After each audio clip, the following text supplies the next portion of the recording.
It happened in October 2017.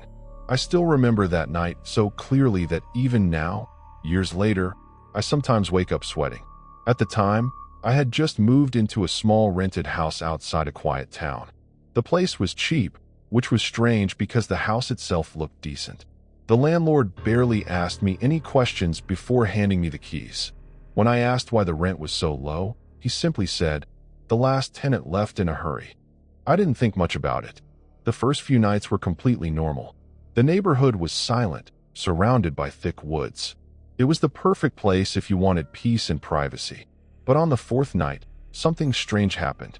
Around 2:30 a.m., I woke up to the sound of someone walking inside my house. At first I thought it was just the wooden floor settling. Old houses make noises sometimes. But then I heard it again. Footsteps.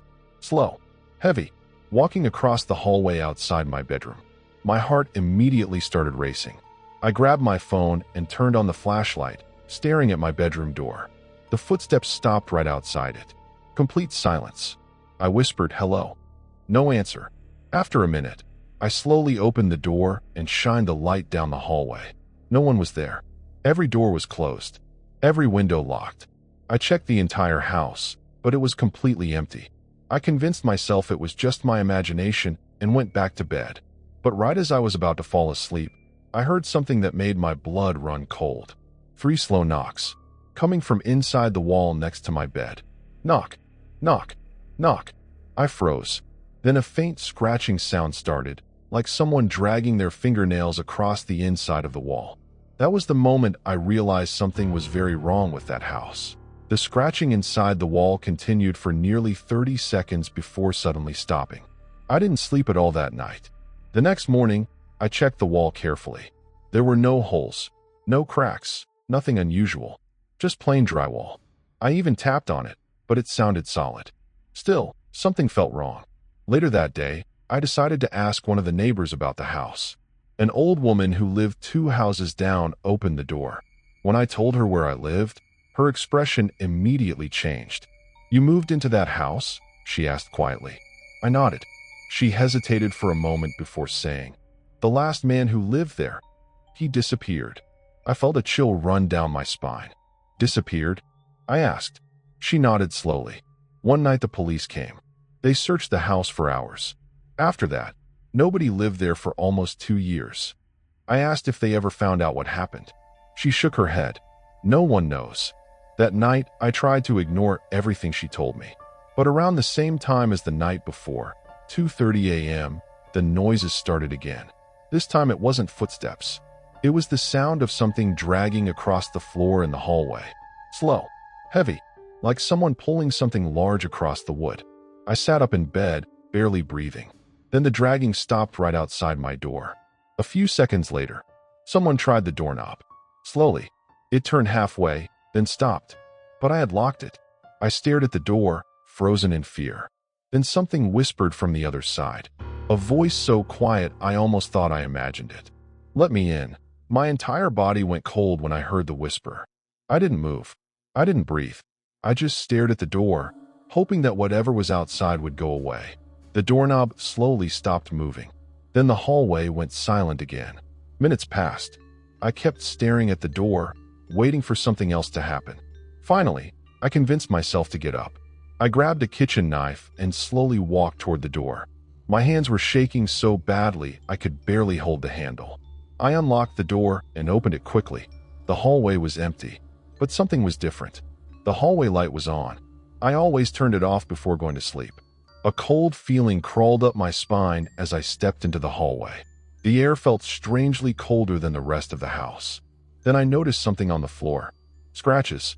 Long, deep scratches running across the wooden floorboards. They started at the front door and ended right outside my bedroom, like something heavy had been dragged through the house. Suddenly, I heard a noise behind me. I turned around quickly.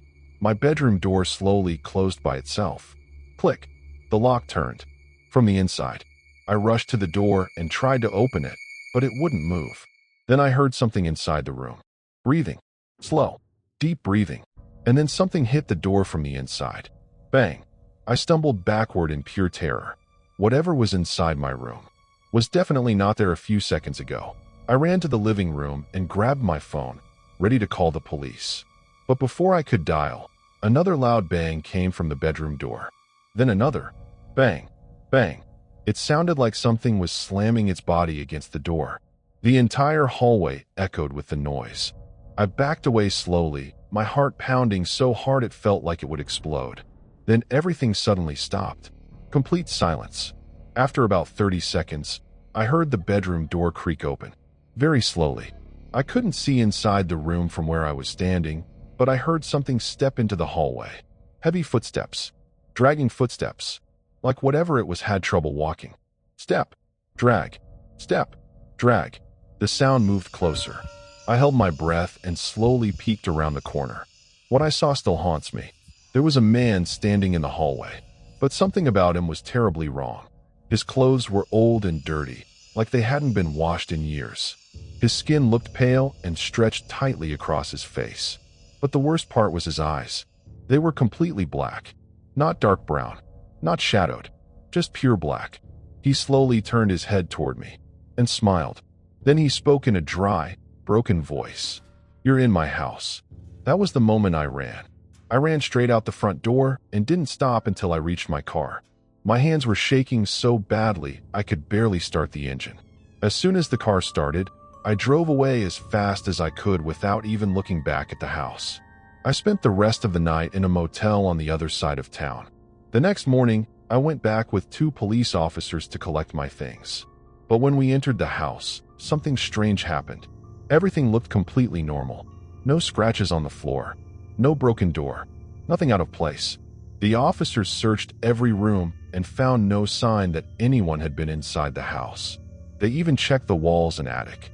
Nothing. One of the officers told me I probably had a nightmare caused by stress. But I knew what I saw.